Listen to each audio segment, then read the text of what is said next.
Hey, preppies, what's up? So it's me, Mr. Ford, back here again with chapter 4 of our book, Joey Pigsaw Swallowed the Key. So chapter 4 is titled Go Fish. So let's get started with the first word on three. One, two, three. I. I was sitting at my desk after lunch, and Mrs. Maxey had her back to us and was writing a long list of spelling words she had taken out of the great Gilly Hopkins, which was so good I actually could listen to it for more than a minute at a time. But now that I had heard it all, I was playing with the house key that was on a long string around my neck. I loved touching that old brass key with the smooth round top that looked like a tiny face. It was like touching something magic. I didn't know how it locked and unlocked doors. It just did. Mom had given me the key since my grandma wasn't around, and I got home from school 2 hours before she got home from work. She trusted me with the key, and we had a rule that I went directly home, and once inside, I could do anything I wanted except light the gas stove, take a bath, make jokes on the phone with strangers, or throw the basketball at the walls because it dented them. And once I was in the house, I was forbidden to step outside or open the door for strangers. This was okay with me because like I told the doctor, the kids in my neighborhood were pretty mean. Once a few of them caught me on the way home from school. A kid named Ford held me down and tied a leash around my neck. "Roll over," he hollered, and I did. "Play dead," he ordered. That scared me, and I jerked my head out of the leash, which ripped one of my nose holes so that it bled. But I got away. Now I don't open the door for no one. Sorry, I was messing with my house key, and before long, I had it in my mouth and I was playing a game. I was trying to train myself to swallow the key so I could slowly pull it back up from inside my belly, up my throat, and into my mouth. Like I was fishing for bottom feeders. Check in. Does any of this make sense? If you swallow a key, are you going to be able to just. Can you hide things inside of you? Do we do that? I don't think that's a good idea. First word on three. One, two, three. It hurt to do it because sometimes the key got caught sideways down my throat. But when it did, that I just gave the string a tug and it straightened out. The only other problem was that every now and again it made me gag. So hard I almost threw up. Since I was doing it after lunch, I thought it would be especially colorful because bits and pieces of food would stick to the key and around the string, and I'd suck them off and re-swallow them. Y'all, Mr. 40 learned to persevere for you all.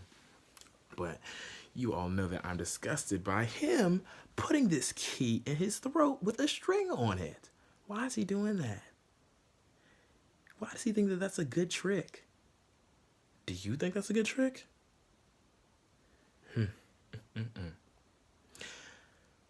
Mrs. Maxey must have turned around, but I never saw her. I was still fishing and wondering if I could pull my liver up, or my kidney, or some organ we had studied in science when suddenly Mrs. Maxey swooped down on me.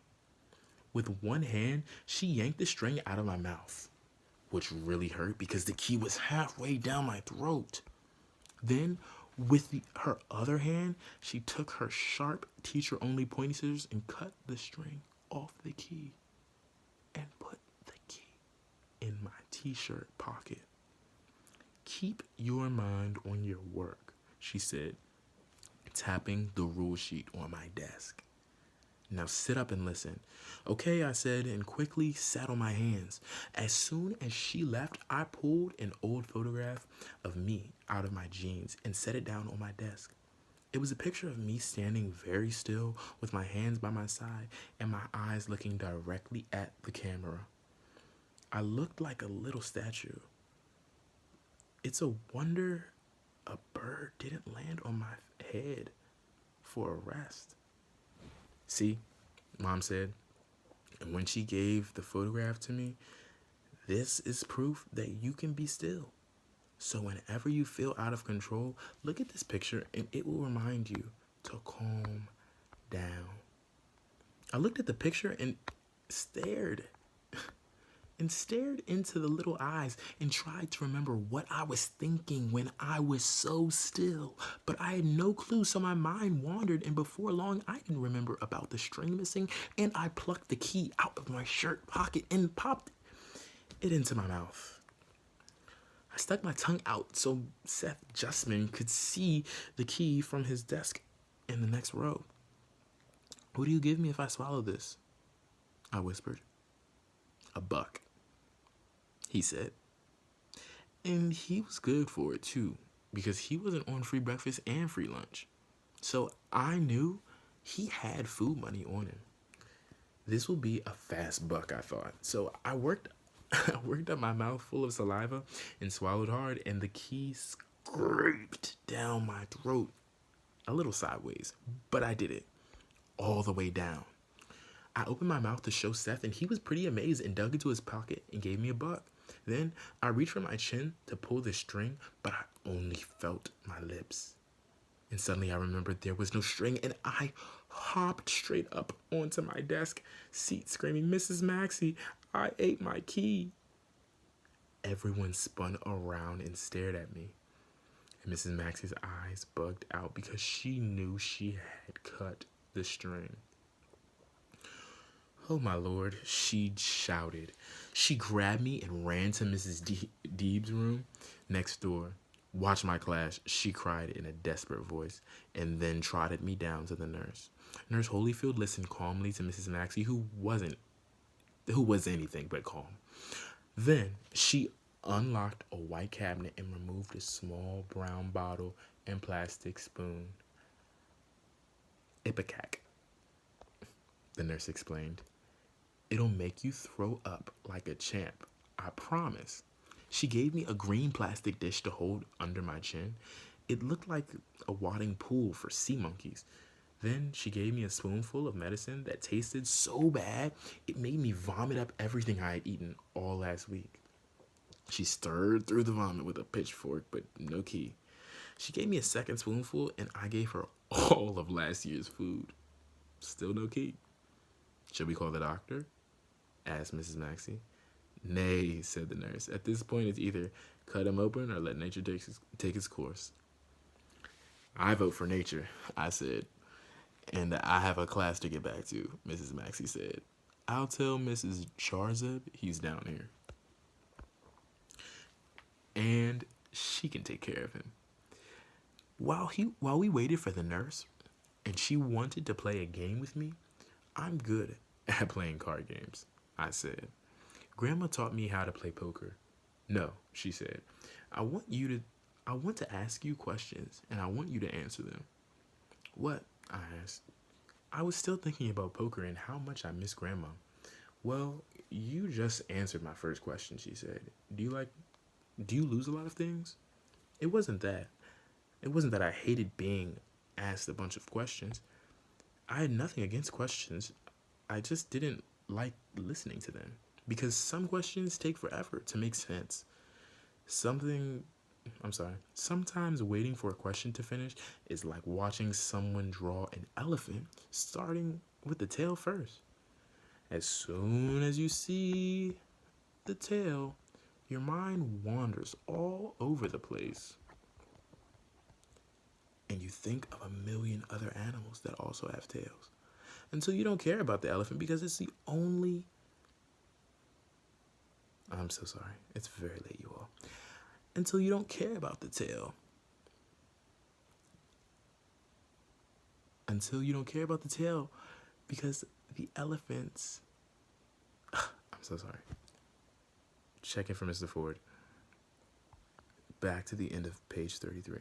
As soon as you see the tail, your mind wanders all over the place and you think of a million other animals that also have tails until you don't care about the elephant because it's the only thing when you've been thinking about a million others. That's a run-on sentence. Just letting you all know. It's very long. There's no punctuation in between it. But why do you think that the author is talking to us with these run-on sentences and just allowing the grammar to not really be a huge impact? Yeah, the tail, I'm sorry. Let's read it again. As soon as you see the tail, your mind wanders all over the place, okay? And then you think of a million other animals that also have tails. Until you don't care about the elephant. Because it's the only thing when you've been thinking about a million others. All of these thoughts are going through his head. He hasn't used a single comma or period, y'all. Why is his brain going so fast? Why is his brain going so fast? Let's keep reading.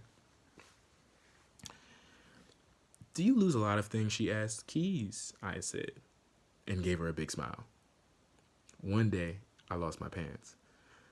I took them off in the bathroom and forgot where I left them. Do you like animals? I love animals, I replied. I want to get a dog. When Mrs. Jarzeb, the principal, arrived, Nurse Holyfield talked with her out in the hall. When they were finished, Mrs. Jarzeb told me to follow her. Joey, you need a little extra help, she said. As we walked down the main hallway, think of it this way. Students who have trouble with math get extra math help. Or if they have trouble with reading, they get extra reading help. I can read fine, I said. That's right, she said, and patted my head. But you can't sit still very long and keep your mind on your work. So we're going to give you some sitting help. We went down a set of stairs to the basement. Are we going to visit the janitor? I asked. No, she replied. This summer, we put in a special ed room to help out our kids who need some extra help or attention. I heard about it, I said. Mrs. Maxey said, I was going to be sent there if I didn't settle down. She was right, Mrs. Jarzab replied. Then we have chapter 5 because there's nothing else here. So, see you all in chapter 5. Whew, so sorry. This was very, very dragged out for me. I'm sorry. It's been a very long day. So, you all have a great evening and enjoy your Thursday because tomorrow's Friday. Almost there. Happy first week of April, everyone.